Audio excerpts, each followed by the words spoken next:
Are you feeling drained, irritable, and like no matter how much you do, it's never enough? Well, you might be facing burnout, something millions of us are silently battling. Yes, and in this episode, we're uncovering the signs of burnout and most importantly, how to recover and reclaim your spark.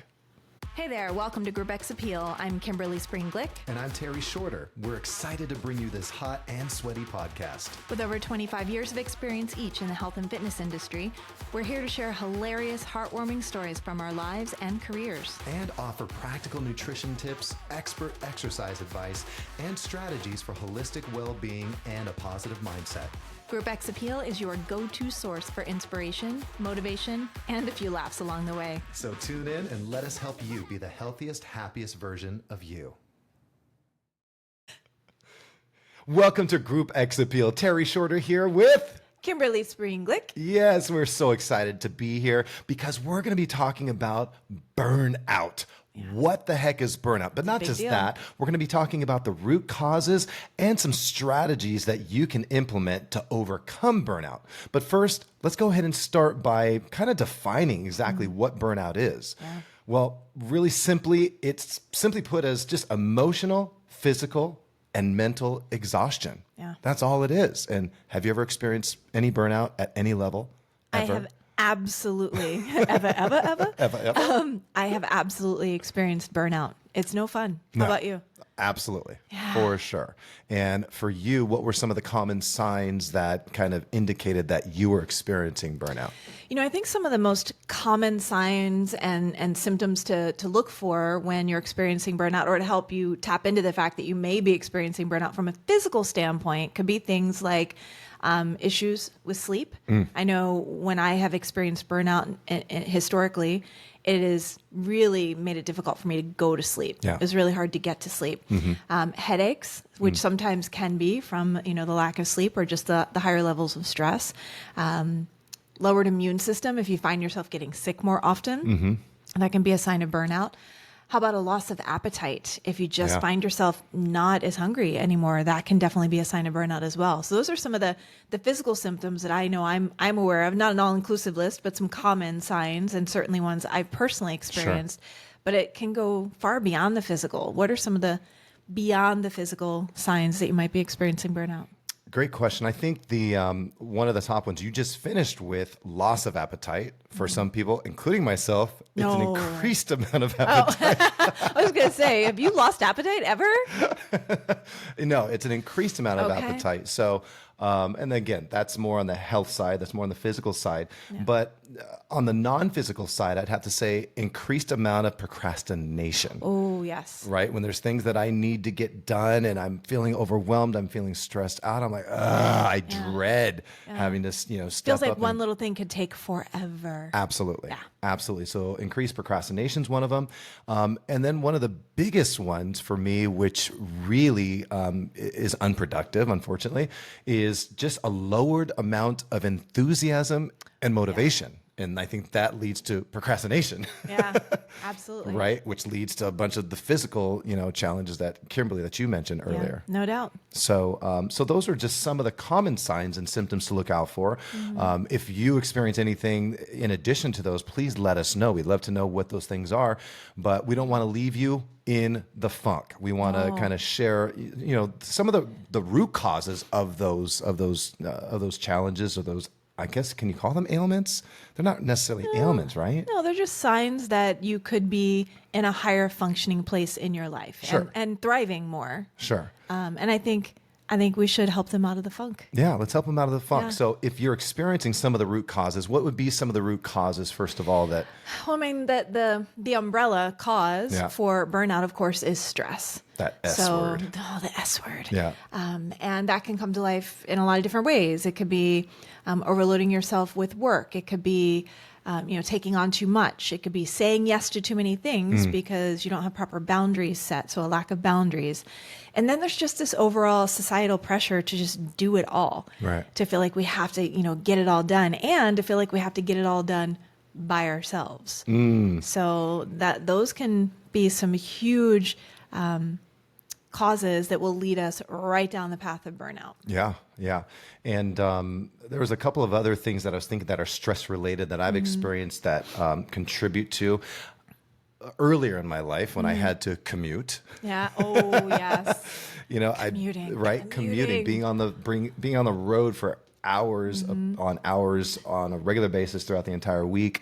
That's draining. Yes. Right. And then, a lot of people suspected that technology was going to make life easier. But, when you have your cell phone and your social media alerts or notifications are connected to it, your email notifications are connected to it, of course, the phone calls and text messages. Yeah. Just an influx of any of those messages coming through can be a little overwhelming and stressful too, right? Absolutely. It's so true. So true. So, but like we said earlier, we don't want to leave you in the funk. We don't want to leave you in the mess. And here's 5 simple steps to help you overcome some burnout. And they really do all fall under self-care. Oh, yeah. Right? Mm-hmm. I mean, what's the greatest antidote for stress? Self-care. Self-care. Yeah. Absolutely. So I think, do you want to talk about it, or am I talking about the first one? Why don't you kick us off? I'll kick us off. Yeah. So, I think the first thing is identifying your energy drainers first. Yeah. Kind of evaluate what those things are first. And, knowing is half the battle. It's like one of my favorite quotes from G.I. Joe. Oh my. This just took a turn.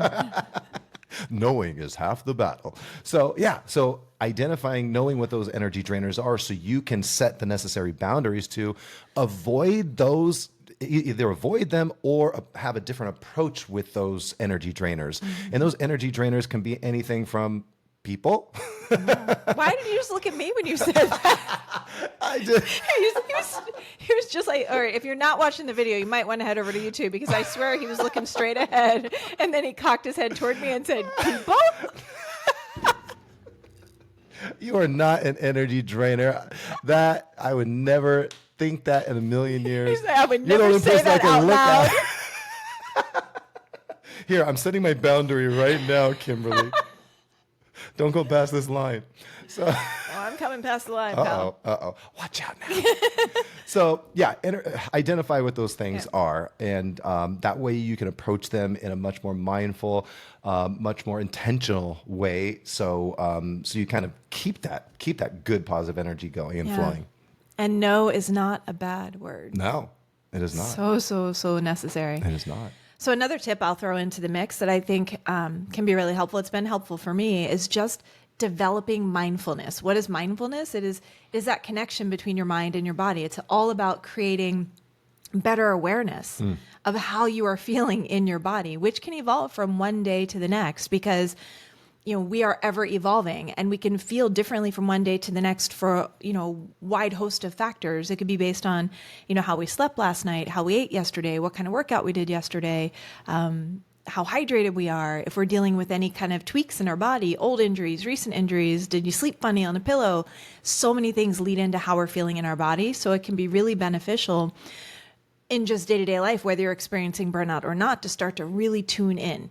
Tune into your own body, because when you start to do that, when you develop better mindfulness practices, just being present in the moment and noticing, just closing your eyes, looking inward and noticing how you're feeling in your body, you're going to start to see those signs, because your body is always sending you signals to let you know how you're doing. And it's when you have that level of awareness through mindfulness, you can tap into those signals and start to recognize, oh, I'm either leading into or I am in burnout. So, yeah, I love it. So, and then the third one would be prioritizing your time and energy based on your values. So what does that mean exactly? So, some people will classify their values in different areas. If you took a picture of a pie, and you slice the pie, and one of the slices was your family, that's your greatest value. Maybe your spirituality, whether it's religious or not, whatever the case is, that may be another one of your values. Maybe work or your professional part of your life is another one of your values, and finances, and so on and so forth. Your physical and your physical well-being. Maybe you have an imbalance in your energy, where you're placing your energy in some of those areas of your value system. And that could cause stress as well if you have imbalance. So for example, if I'm spending way too much time on my work and energy and focus on my work, something is going to suffer without balance. So maybe it's my physical well-being. Maybe I'm not exercising as much, or perhaps I'm not spending enough time with my family and my friends and my loved ones, which is super valuable, important to me. And that could cause stress. And so, prioritize what's important to you and where you're placing your energy and your time. And that will, make you feel better immediately, even if you have to draw out that pie and what's important to you so you can physically see it and help identify where your energy and time and focus is being spent. That could be one of the best steps, most valuable first steps that you can take. I was just thinking, I think that's probably one of the best tips we could probably share overall, because as we know from Mr. Rohn, where your focus goes, your energy flows. Your energy flows in that direction. And we don't just think it, ink it, write it down. Right? He says that as well. I haven't heard that one. Yeah. Don't just think it, ink it. Yeah. But not like a tattoo. No, you can do that too if that's important to you. Put your values down, your core values. I love that. Yeah. I love that. Okay, very cool. So live your life based on that, because the worst feeling is going to bed at the end of the day, looking back and realizing you neglected what was most important. Yeah. So no good. Yeah. That said, can I just throw in one thing? Yeah. So often people are so focused on balance. Yeah. Well, the definition of balance is all equal parts at all times. Right. Or, if you're on kind of a teeter-totter, that it's fully balanced. Well, from one day to the next, that can change. Yeah. Yep. So there might be one day, Terry, that it's more about work because you have a season to wrap up. Yep. But then the next day, it's all about family and friends. And so the idea is, don't drive yourself crazy and create more stress by looking at every day, thinking of the pieces of pie and everything has to be perfectly balanced. Right. It's not about that. It's about overall and over the course of time, living your life in alignment with your values. Right. So I started kind of replacing the word a couple of years ago in my mind, the word balance, with like alignment and harmony. Because I just want alignment and harmony in my life with what my values are. So, but I think it's such an important tip. Yeah. So another, important thing to think about is just what you can incorporate that for you is restorative, that helps you kind of come back to a place of ease. Now, is that focusing on making sure you get a good night's sleep, or Terry's favorite thing, getting it like a power nap in the middle of the day? That's your favorite thing. Oh, it's my favorite thing. Yeah, you share that. Now it's my favorite thing. Yeah, it's becoming your favorite thing. Yeah. Oh, I love a good power nap. So thanks for sharing. Meditation or some kind of presence practice. Maybe it's writing in a journal or listening to music. Things that help bring you back to kind of homeostasis. Because when we are feeling burnout, we're in that hyper stressed, overwhelmed state. We want to be able to bring ourselves back to a place of recovery. A breathing, focusing on your breath. If you don't want to get into full meditation, just a breathing practice where you tap into your parasympathetic nervous system by slowing down your exhale.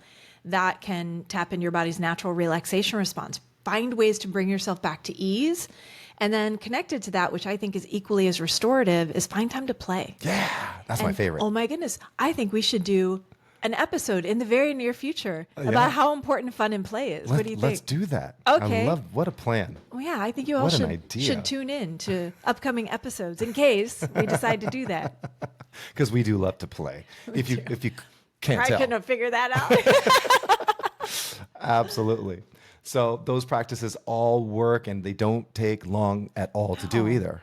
So, and then, lastly, our fifth tip would be seeking support from friends, from family, perhaps from a professional. We can't be too, we have to be willing to stay open and receptive to the help from others, because the people who are closest to us, that's what they're there for. They want to be able to help us in any way possible, to make bring our lives in, to kind of bring more ease into our lives and to make things better. And so, let's put the pride aside. Yeah. I've definitely learned over the years that allowing people who care about you to support you is a gift, not only to you, but to them. Sure. And that was a hard lesson learned, because I was hyper independent and needed to figure it all out alone, needed to do it all alone. And now she's calling me all the time. I'm like, help me, Terry, help. But it is so important. Damsel in distress. Terry.